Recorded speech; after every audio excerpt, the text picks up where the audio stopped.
Welcome to Pros from the Underground, coming to you from my basement in northern Michigan, where I read, write, think, and say things, and sometimes I get to talk to someone. Today I talked with Carla Damron, whom I met about a year ago.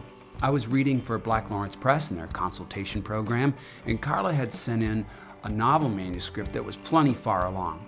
Still, she was making the hard decisions: who stays, who goes, what are the main attributes of the protagonist. She went away and did the hard work like everyone who's bashing their knuckles on the keyboard. The good news, she found a publisher, and that book, The Orchid Tattoo, is now in the world. So I asked her to come on Pros from the Underground and talk about that book and her other books. She does crime fiction that makes a difference. So let's get started. Hi, I'm going to be reading my novel, The Orchid Tattoo, deals with domestic human trafficking, and this is the chapter that introduces the beginning of the chapter that introduces the 15-year-old trafficking victim, who's one of the point of view characters. The lady said she would come just after sunrise. These words thrummed in Kitten's mind as she stared out the window, hoping for the first trace of light in her chance to escape. Even at that hour, the trailer had a strange percussion. Roman's snores rumbled in the living room. A box fan in Dulce's room thumped against the window. The steady hum of an ancient refrigerator. Kitten would miss the smells either: pot and cigarette smoke that had soaked into the furniture, the sour garbage from the overfilled trash can in the kitchen. Once the last buyer left, Roman had finished a six-pack and a joint before passing out on the mustard-colored sofa, just like most nights. Dulce had come in from working the streets and closed herself in the other tiny bedroom. Hopefully enough hours had passed that Dulce was now fast asleep. Kitten grabbed the knapsack from under her bed. The secret phone, the one the lady gave her, was in the front pocket. She snatched a small photo she kept tucked in the mirror frame. Mama, her brother Brandon, and Kitten sitting on her porch steps, taken the day after her 14th birthday. The photo was all she had from the before life. She placed it with the crumpled $20 bill her last buyer had given her. The lady had said not to bring too much. She needed to be quick, but that wasn't a problem. She wanted no reminders of her time in the trailer when she fled. As she tiptoed through the galley kitchen, she snatched a bruised banana to eat later. The floor creaked when she passed the ratty rocker, which silenced Roman mid-snore. She froze, backpack dangling from her arm like a caught fish, and waited. Roman turned over and the snores resumed. He always locked them in at night, but Kitten knew he kept the key in the right pocket of his leather jacket, slung over the arm of the couch. She groped the scuffed leather, found the key, and crept toward the door. She slid it into the double bolt lock and turned it, casting a frantic look back at him when the door squeaked. He huffed, smacked his lips, then growled out another snore. The rickety steps twitched as she stepped down them for the very last time. She smiled, shrugged the knapsack onto her shoulder, and took off running. She blew past the scattered trailers along the dusty clay road, almost as old as the one Roman rented. Lights blinked on in a single wide, so she picked up her pace. Nobody needed to see her now, not with freedom so close she could taste it. She slowed as she reached the Blue Rose Cantina, a squat cinder block building with metal bars across the window. This was where Roman sold her. For $60, she got a drink and a dance with Kitten. Add 100 and Roman escorted you to the trailer for time alone with her. Add 400 and you had her all night. But not anymore. She looked toward the road, toward the future. Okay, I'm going to intervene briefly. Next, I asked Carla about genre. And my question is pretty long and involved, so I'm going to distill it here. She does crime fiction, but I like to think of it too as something with a thriller engine. In sense, there's danger on every page. There's a yearning to flee. See my first episode about yearning. And also for the protagonist, there's a yearning to know, hence the mystery quality, and therefore a yearning to help. I'm not giving anything away there. So I asked her to talk about genre and how committing to genre patterns helps her to make decisions about inclusion, exclusion. Here's what she said. Yeah, so I kind of view it as crime fiction, but thriller fits well too. I'm fine with that. I love that genre. So, I mean, I love the genre of mysteries and crime fiction. So I love writing that. And in terms of decisions that you make, you want, I mean, in any fiction, you want tension on every page of some kind. But in this kind of novel, you need it to really build. I want my reader's heart to pick up its pace. I really do. I really want the pages to fly. And so I'm always examining it from that perspective. You know, how can I tweak the tension a little more without making it too much? And knowing when to make it more, when you're really building to the climax, how to do that. Yeah, yeah. A follow-up question. I can imagine someone asking, well, how do you know too much? You know, is there a point when it becomes saturated, when you feel like, I got to dial this back? Do you have any thoughts about that? I had to dial it back a lot. What I had to dial back was in earlier versions of this, the human trafficking scenes were more graphic. Yeah. And you had that tension. That kind of tension is really very, very raw. And it was difficult for people to read, which defeated my purpose because I want this book read. I really want this book read. So, I mean, as a social worker, that's very important to me. This is sort of my practice now. My social work practice is sort of trying to address social justice issues in fiction and in crime fiction. And so it was important that it be palatable to the reader, but make them uncomfortable, but not so uncomfortable that they say, "Oh, I can't handle it." Right. So, Smart. yeah. Smart. Yeah, that probably taps into all kinds of discussions we could have about subtext and implying the very worst, as opposed to graphically depicting the very Showing worst. the very worst, exactly. Yeah, good. Especially for mothers, a lot of some of the editors that looked at it and turned it away were like, I'm a mother. I can't read this. I'm like, well, mothers are who needs to read it. So I have to make it work. Interesting. Well, I'm going to skip to a question since you bring up editors and the process. Once you brought this to a press and you got the green light, you clearly did some revision early on. Let's start there. When you were, like, say, going from an early manuscript into the manuscript that you ultimately delivered, what happened in revision? What were the big elements that you found yourself wrestling with the most? So one, the subject matter, making the subject matter, presenting it in a realistic but palatable way, that was a challenge. And so that took a lot of work.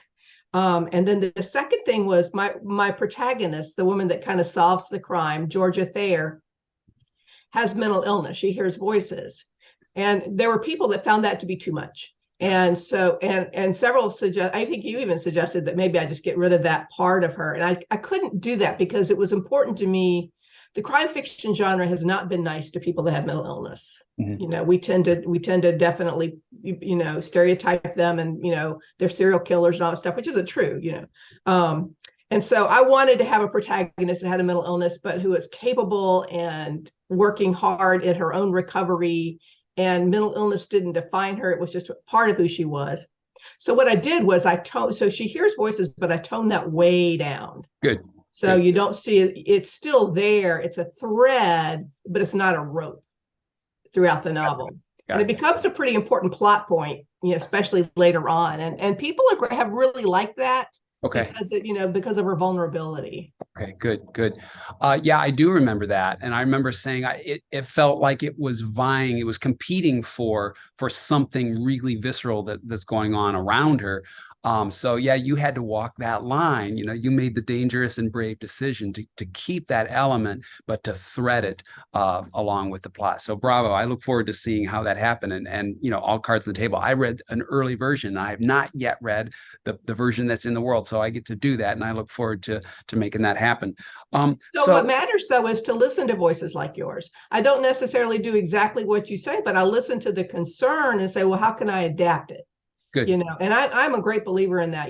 I get great advice from friends and colleagues that will read my stuff, and I listen to it very heartfully because, reading it, I mean, writing is communication. The first part is putting the words on the page. The second part is the reader absorbing those words and getting what you want them to get. And so I'm only going to know if that's working if I listen to beta readers or people that read for me and critique and take their feedback to heart.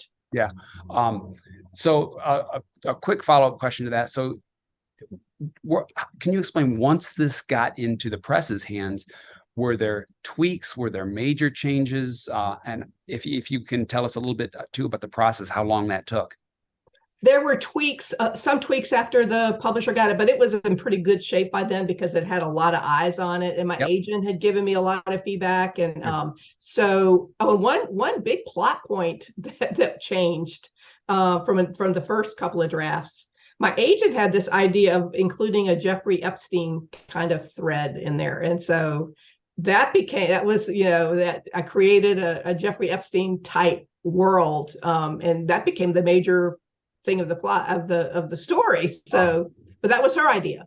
Okay, and well, so, I think when I read this, Epstein had really come onto the headlines in a really dramatic way. So that makes creepy, terrifying sense. Yeah. Yes, exactly. Okay, another intervention on my part. I asked her another long question, and we got into a long discussion about sex trafficking. The Orchid Tattoo is about sex trafficking, and so she had to stick her head into that terrifying bee's nest. And I asked her how she went about researching something as timely and unwieldy as that. Here's her response. So life gave me research. I was doing some advocacy work combating human trafficking here in South Carolina. We were working on getting some progressive anti-human trafficking legislation passed. And in that work, I met survivors and law enforcement people and advocates and learned so much about how it happens here in South Carolina, and just everywhere in America, essentially. And so I learned a lot that way. And then I did more reading. But what matters is that the people are real, that you make real people, and that nothing is stereotypical. That I think that's really, for it to be a rich novel, it needs to do that. So, it was important to develop the characters in a realistic and comprehensive way with a lot of layers. I believe in putting a lot of layers in the characters. Even the bad guys have to have layers. But yeah, I had learned a whole lot about how trafficking happens, and that's why I had to write the book, because it moved me so much, and I felt so compelled to tell a story about how it happens, and how, to hopefully make people a little more aware, and just so we'll look out for the vulnerable ones among us a little better. And I feel like crime fiction is a way to kind of educate people in a sneaky way to educate people. I could do a nonfiction work or an essay, but this is something you could take to the beach and thoroughly, absorb it on your towel, and then come away going, oh my God, this could happen up the street. I need to keep a closer eye on what my kid's doing, or, all of that. In fact, I mean, there's one very particular scene that has stuck with me. Now, a long time after reading the manuscript, I think, well, that house right there is, absolutely looks in my head, it looks like the image from your manuscript. So bravo on this. Let me just ask, so this was the formal publication date was when? September 30th. Okay, so it's fresh in the world still, even among the folks who are looking very precisely at release dates. It's still roaring in the world, and yet here you are working on something else. Always. Can you tell us a little bit about that? How you've even if you don't want to get into the specifics, how you've stepped into a new project? Yeah, I mean, it's a little hard, especially like when you send the Orchid Tattoo off and you're waiting for it to be accepted. So you start on something new, and then they say, okay, by the way, I want this novel, but revise it. So you have to go back to the Orchid Tattoo. So you have to jump back and forth between manuscripts. What I've been working on, I have another mystery series out with the protagonist named Caleb Knowles, and I've been working on the 4th Caleb Knowles novel. It's called Justice Be Done, and it's about which is after Justice Be Done was said by Clementa Pinckney, who was a state senator who was murdered at the Mother Emanuel AME Church in Charleston. You remember when Dylan Roof went and gunned down all those people? Yeah. He was the man that was one of the people that was killed, and it's his legacy lives in South Carolina, I believe. So, but it's about race. It's crime fiction, but it's about racial tension and a hate crime and just kind of what happens as a result of that. That's probably going to come out next year. The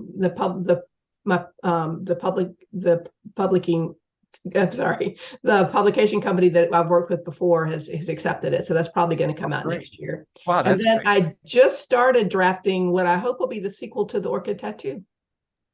A sequel. I love these characters, so it's like, all right, I could live with them again, I absolutely remember at least a character that I would consider the protagonist driving away at the end. The draft that I read, she was driving off in a car safely toward some horizon. So apparently she keeps driving, and she keeps driving. Yeah. All right. Yeah. Good. Well, I will absolutely make a note to get everyone to run out and check this out as quickly as possible. Thanks for being here in Prose from the Underground. And when the next book comes out, if next year happens, I'll still be here. I hope you'll come back. Thank you. Can I say one more thing real quick? Absolutely. Please do. I'm in partnership with an organization called Doors to Freedom. And they are an organization that provides all kinds of services to human trafficking survivors. They provide counseling, therapy, rehabilitation, vocational training, and housing. And the women that are affiliated with that program that are working on their recovery make bracelets. And so I've been getting their bracelets and selling them at book events and giving part of my royalties to Doors to Freedom. So I just like people to check them out. Just Doors to Freedom. They're here in the Low Country, or any shelter where you are that deals with human trafficking victims and survivors. Offer them support. They need it. Good. We'll make a note of that. Thank you for being here, and thanks for that work. Come back. And thank you for your help on my novel. I appreciate it so much. It's my pleasure. I felt honored to read it and then have it go into the world. And I look forward to getting the thing in print. Thank you. Take care, John. Bye-bye.